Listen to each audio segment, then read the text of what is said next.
Hi everyone, thanks a million, Lee. I'm the head of programs with Stand, but perhaps for anyone who doesn't know or isn't familiar with Stand, we mobilise third level students to take action on global justice and sustainability issues, but we're also a strategic partner to Irish Aid for delivering GCE across higher education.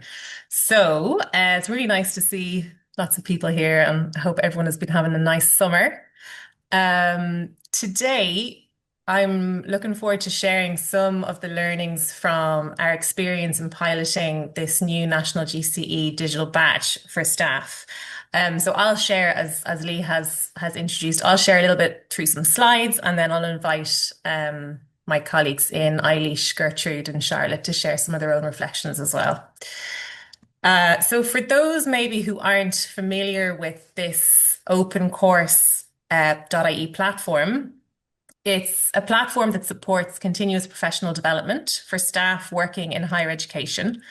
It's funded by the Higher Education Authority, the HEA, and supported through the National Forum for Teaching and Learning. And you can go on to the opencourses.ie website and you'll find a whole range of different courses, which I'll share a little bit more right now. But you can see these courses have reached a huge number of staff across higher education since their inception, over 7,000 staff. And the courses provide free, live, and self-led courses for anyone who's working in higher education. So for lecturers, for staff, student engagement staff, and anyone teaching and learning, and students also as well. So you can see some of the range of courses that are available. There's courses on universal design, on ESD, equality and diversity in higher education, neurodiversity, etc. And I suppose the rationale for this course was that the GCE course was that we could complement an existing suite of courses which are exploring educational for sustainable development, or ESD, in higher education.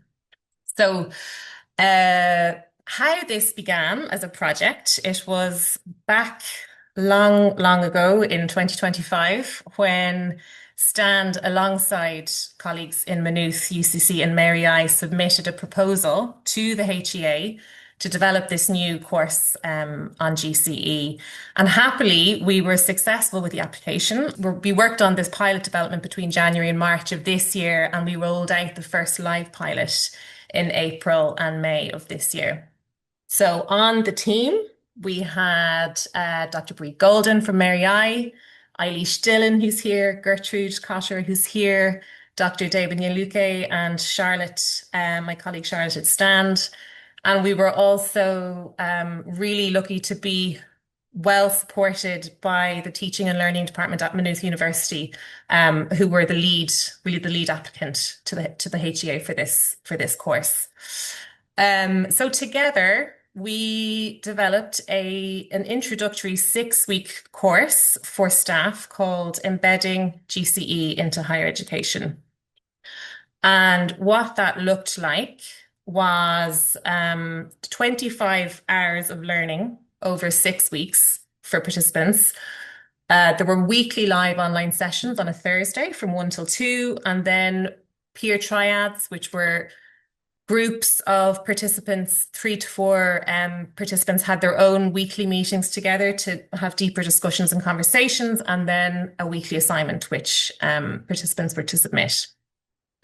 So the objectives of the course, we had 4 key learning objectives. The first was to support participants to identify key principles, pedagogies, and frameworks in GCE and distinguish how GCE relates to complementary fields.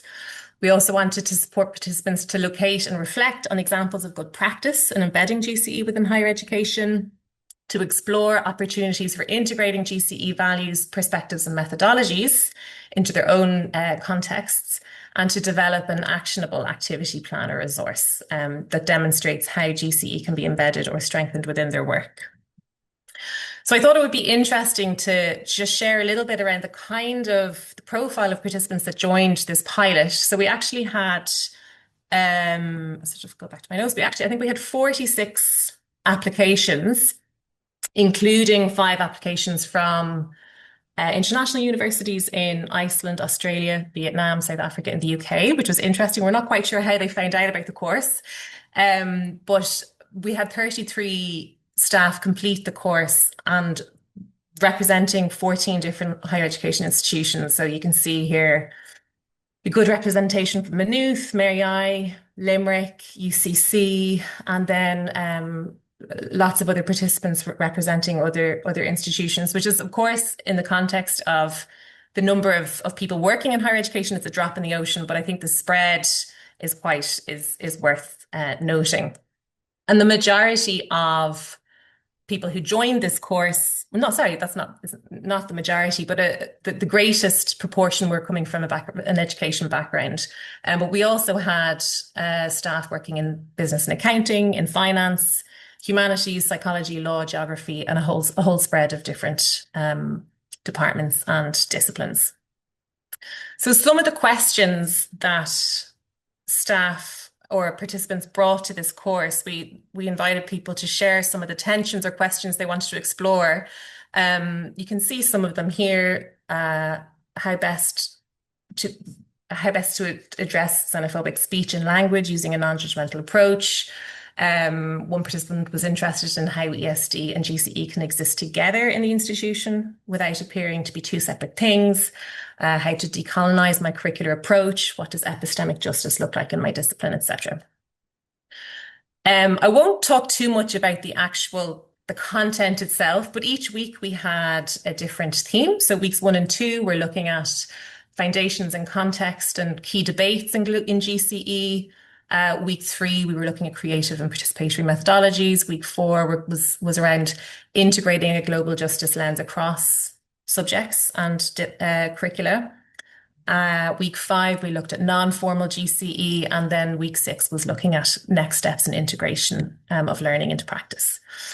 Something that I thought would be worth noting here is that the Code of Good Practice formed a substantial part of the final session where we introduced the code to participants and invited them to reflect on the principles that they felt they were adopting in their work and also principles they wanted to focus on beyond the course. On reflection, we've decided actually to introduce the Code of Good Practice right at the start of any future rollouts, and so that it can actually provide a backbone to the course. So that's something that we're going to look at for the next iteration. Overall, we were quite pleased overall with how the course pilot was received. So we had 27 evaluation responses, and all 27 participants recommended that this course would be run again, with 3 recommending that there be some changes to the format. But overall, it was quite a positive and affirming reading through the evaluations from participants, and I thought it would be worth just sharing some of those, some of the impact in participants' own words. So one person said, "I feel more confident in my intention to bring GCE to the forefront of my practice. I actually want to go on to develop a more decolonial angle to my teaching." Someone else spoke about feeling a commitment to speak up about GCE issues more.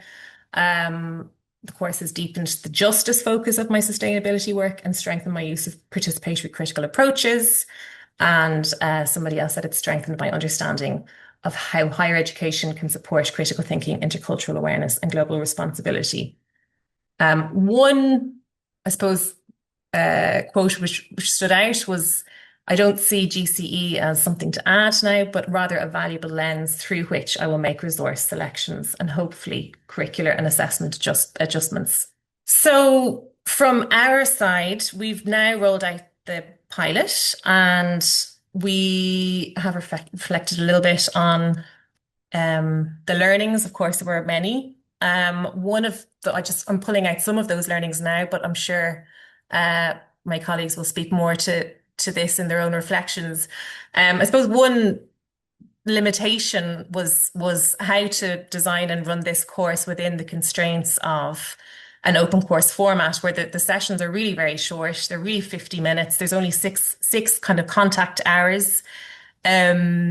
and so it does pose limitations on what you can do in terms of depth and breadth of content within those contact areas. But we tried to, I suppose, or mitigate that by providing a lot of other resources that staff would go into more in their own time. I think it was also a challenge to try and get the balance right between the breadth and the depth of the content that we covered, um, acknowledging that there was such a wide range of participants from very varying with varying degrees of familiarity with the area. So trying to create value for everyone, regardless of where they were at the beginning of this process or at the beginning of this course. And something else which we have discussed also is how we, within the constraints of this course format, how can we provide a more experiential opportunity or learning opportunity for participants, rather than just imparting knowledge within these 50-minute sessions. So something I think we'd like to do more of if we roll this out again is ensuring that we have that practical application sort of up front, and to ensure that there are more opportunities for the practical or experiential approach of so the participants can understand how it feels to engage in GCE. That said, I think it was certainly a gateway or a very accessible entry point for staff, or a hook for staff. It was very introductory in some respects, but it was important that we could direct participants then to further opportunities. For instance, Maynooth's certificate in GCE or UCC Praxis Project and other opportunities to go further. And I think that peer-to-peer learning model, where we formed these groups of participants across disciplines and across institutions, was a really valuable and important part of the learning for many participants as well. So it's certainly something we would continue with. It's also replicable. So we've done the hard work now, and we can roll this out again, with iterations and changes. So very quickly before I close my input, what's next for the course is we're currently doing an external evaluation of the pilot. We're developing a self-led version of this course, which will be live probably towards the end of 2026. So staff and anyone will be able to enroll in a self-led version without needing to wait for the live rollout of the course. We do hope to have another live rollout in 2027. And at some point, the intention is also to package this in a way that learners can go away and share and replicate some of the course with staff in their own institutional contexts. So that's all from my side. I feel like I've spoken very quickly and run through everything very fast. But before I hand over, I think I do want to say a huge thank you, obviously, to Maynooth University in particular and the Teaching and Learning Department for enabling this and for being the lead applicant in this project, but also to the HEA for funding these kind of opportunities to embed and integrate this work across higher education. I think it's really an amazing opportunity.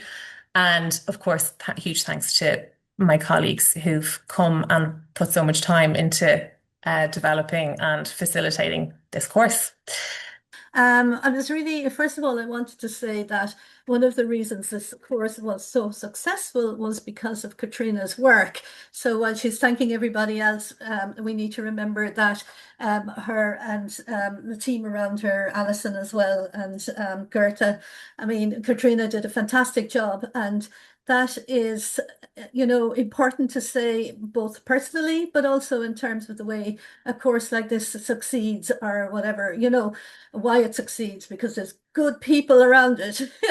So I just want to reflect a little bit more on some of the things that I was delighted to see you, Caitríona, saying that picking out one of the comments by the participants as one of the things we wanted to move away from when it comes to embedding GCE is that it's not just an add-on to an existing course.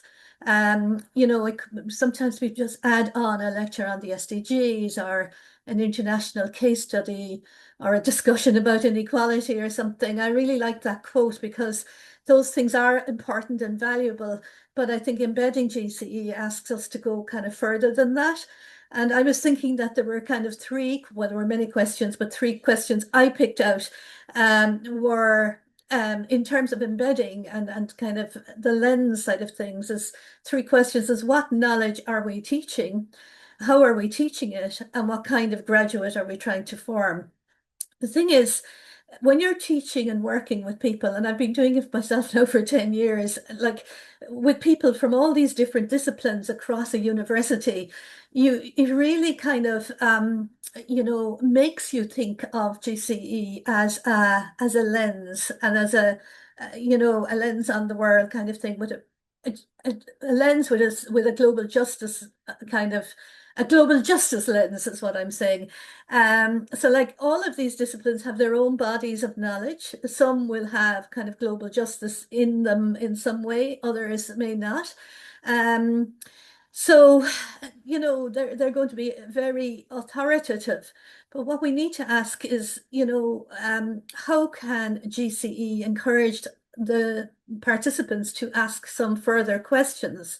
And the questions around knowledge are who produced that knowledge? These are some things I was thinking of when I was preparing it, whose perspectives are represented in that knowledge. It doesn't matter which discipline, whose are absent.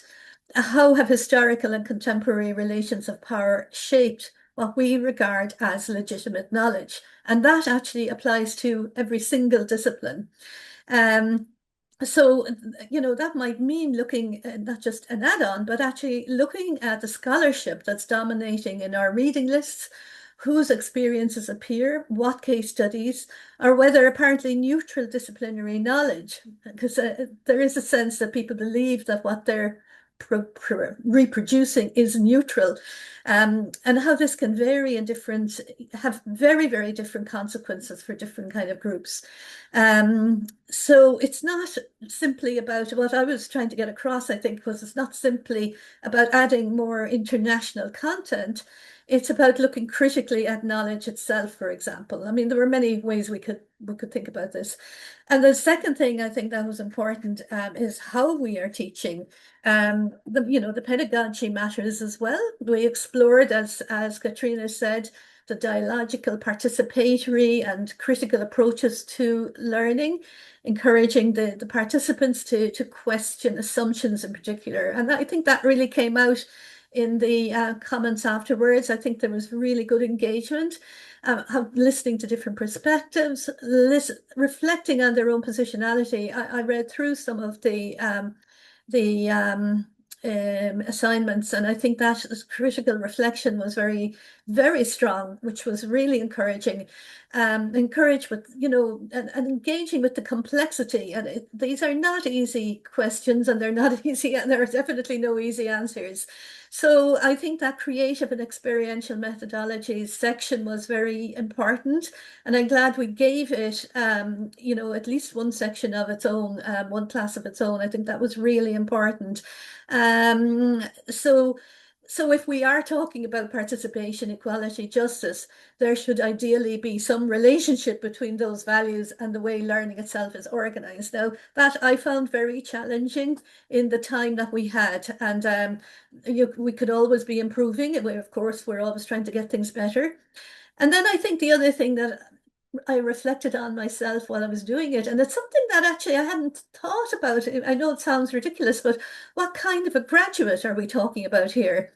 Are we talking about somebody, who's kind of coming out there, an engineer, they're a nurse, a historian, a business student, a scientist? We don't want everybody to become GC specialists, but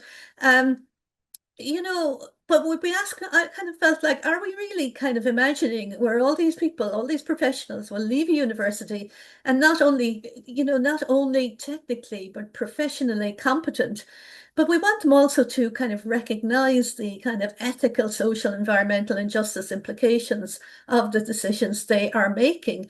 So that student formation side of things is something that I felt that I kind of maybe reflected on a bit more myself. Um, so I suppose GCE is asking what kind of practitioner we're talking about, what kind of professional are we helping to support, and indeed what kind of a citizen, I suppose, higher education is helping to develop. I'm nearly finished now. I just wanted to make a few more. I think there's time. So, I mean, for example, if you look at kind of engineering and flooding, right? This is one of the examples that I was giving. So an engineering student obviously needs to understand rainfall, drainage systems, modeling, infrastructure, flood defense. So GCE is not going to replace the technical knowledge. But it does introduce another set of questions. So that's what I was trying to get across, this kind of what kind of questions are we asking if we're looking from a global justice lens? Who is most exposed to flooding, for instance? Why are some communities better protected than others? And I know people here know this, but these are just some of the ways in which I was trying to approach it in the teaching side of things. How are decisions made about where infrastructure and resources are invested? Who has a voice in those decisions and whose losses are regarded as acceptable? I think you would be amazed at how these kinds of ways of thinking are not always embedded in professional development. And once you ask these kinds of questions, flooding is still an engineering problem, but it is also a question about inequality, decision-making power, and global justice. So, and we looked at the same thing in business, nursing, humanities, and so on. So that's just an example. So I suppose what I think is it's not about bolting GCE into disciplines, but it was to recognize that global justice questions are often already present within disciplines, but we want to make them visible. And that's something that I felt is kind of what the course was doing. And finally, I just wanted to say, I run a digital badge in UCC and the same thing really for the last 10 years. But one of the lovely things about working with the team, first of all, you have less work to do. And I suppose, it makes an awful lot of sense. And I've always enjoyed I think, especially in this sector, I think when we're very good at sharing time and resources, and I think that's a great credit to the sector. And it's enjoyable as well, from a personal point of view, because you're working with people who feel equally passionate about GCE. And I think that I suppose in whatever level you're working with, I would really recommend that kind of joining forces kind of thing. You can do so much more together. And then you also have support resources, which you very often don't have as an individual kind of academic anyway. So that's it. There are some of the things I wanted to say about it. So I would to conclude, just be saying, like, if we looked at the programs we teach through a global justice lens, what would we keep? What might we change? And what questions might we begin asking our students that we don't ask them now? Thank you. Thank you. Thank you very much. Thanks a million, Gertrude. Just open it up to Eilish or Charlotte if there's any reflections or observations that I'm you'd like to happy to share. go next, Charlotte, if that's okay with you. Yeah. Thanks a million, Gertrude. That was really interesting. And one of the interesting things about working with a group like this is that we're all, as Gertrude said, we're passionate about GCE, but we come at it with such different perspectives at the same time. And when Caitríona invited us just to say a few words about our experience, I would never have thought to say the kind of things that Gertrude has said, but I just found it so interesting and really rich and really helpful, actually, to reflect on those bigger questions of what does embedding GCE into higher education actually mean, and what are the kinds of questions that are, I suppose, were shaping your engagement with it, or to some extent anyway, Gertrude. One of the things I wanted to say, and I imagine, Charlotte, you'll be coming at this from a very different perspective as well, which is like one of the first things that I thought of to say is how brilliant it was to be involved with a multi multidisciplinary, multi-institutional, multi-focused kind of a group. So some of us work with in higher education in teaching and learning. Some of us were involved in kind of the more informal in embeddedness, if you like, and some of us much more directly on courses directly related to GCE, like myself in Maynooth. But that was just really a kind of, it was very challenging at the same time because we all have different ways of doing things. And academics are very kind of, a lot of people work on their own. And so, it's kind of trying to corral us into doing things together can be a little bit difficult. But Caitríona managed very well to organize us. So I won't go on about how brilliant she was because Gertrude introduced that. But the whole thing was really well organized. But that actually really matters. But it also mattered that there was differences and space for us to be different. So I think that was, so I thought of how important that was, but also the support that we had. We weren't starting from scratch. There were, as Gertrude mentioned as well, other badges. So we followed a lot of templates that are out there, and the kind of institutional support for this is really important. Just the HEA, just like Caitríona introduced earlier on. So I would say that it was a really positive experience as a facilitator to be involved with a group of people trying to do this, but very challenging because you kind of think when you're in GCE, you really want to do things deeply over time and in a very experiential and a practical kind of a way, as well as having space for raising those kind of deep critical questions. And while people identified in the cohort that there was time for that, we were trying to grapple with how do you do this online over 6 weeks with 50 minutes? And I was finding that I was struggling with, well, people seem to want to know, how do I do GCE in my classroom in higher education, mostly in a classroom context, not only obviously, but mostly, and wanting practical guidelines. But I wanted to make sure that the kind of the questions, those deep questions about knowledge, about social justice, about criticality in education were met. And at the same time, as Gertrude mentioned earlier on, the format could lead you to, input, reflection, questions, very much. It could lead to a kind of a replication of banking, a little bit like what we're doing here now, which is all of us talking, and not so much working from people's experience, not enough time for that. So there was a lot, and a lot of, I found myself a lot of tensions around trying to grapple with that in the sessions and not over talk or have too much input, and ensure that there was enough space, if you like, for real reflection and those, and not ancillary, but those supporting kind of those scaffolding peer meetings that Caitríona mentioned were really, really important. Just one other thing I wanted to say, that I suppose I found it as a facilitator a challenge not to be spontaneous and to have it all organized in advance. And I like to be spontaneous and to kind of, I plan, but also then to kind of work with the group. But when you're doing a badge like this, which I assume people are here because they might want to think about doing something similar or working with others to do something similar, that's a challenge, especially when it's in a GCE context, to have it all planned out.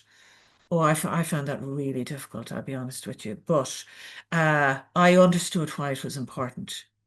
And yeah, and I suppose the benefits of it then are you have a bit of consistency and all that kind of stuff.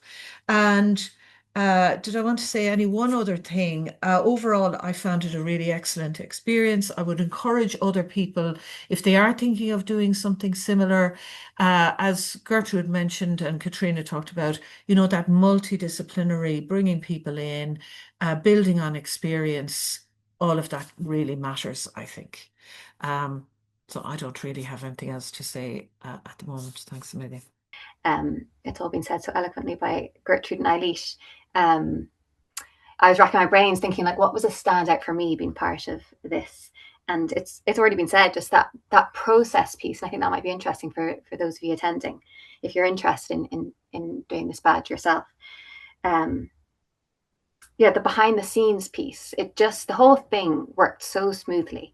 And there's that key piece there about the work that's happening behind the scenes. That was happening, that was Caitríona and the course development team who are doing the admin, the logistics, the communication, that website development. And without that just being so sort of certain and so well done, yeah, that's it. That's a key piece there. And then another key piece, again, mentioned this really amazing group of people coming together and being incredibly good at communicating exactly what it was as well, or what it was that they wanted from it, what they wanted to give to it, and also how much energy and time they could give as well. So that was really important to have that, I suppose, honesty from the get-go. One of my favorite parts of being in this group, I suppose, was Gertrude, you spoke about the importance of, like, we wanted to bring this depth to it, the importance of criticality, but also this fairness piece. And so we decided in one of our very first meetings that we would meet as a team in the middle of Ireland, somewhere between Cork and Dublin, because that would be a fair place to meet. And we met in person, and having that in person in Portlaoise, having tea and scones and chatting about how it was that how we worked, how we thought we might work together. Yeah, what was important to us, and really, like, sort of getting really clear in that first in-person meetup what this was going to look like. So I think that really set the anchor for how the rest of it was going to pan out. Maybe just to reiterate around that, on the challenges there, I would agree. I find online really, really tough. Even now, I'm just like, I don't, I can't see people here, and I can't react to how people are sort of reacting to me. So that bit was hard, not having the spontaneity, which is how an in-person usually works. And then GCE for me, maybe more so because I'm in that non-formal space. It's so much about creativity and movement and, like, knowledge or sort of critique coming from these alternative creative ways of educating. So this online, the very, like, 50 minutes that you have, I find that very, very tough. And just, like, here we are talking about alternative education, but doing it in exactly the same way that we've always done it, which is really maybe the only way for something like this. But yeah, that felt funny. I am going to stop now, and hopefully there's time for questions. But thanks a million, everyone.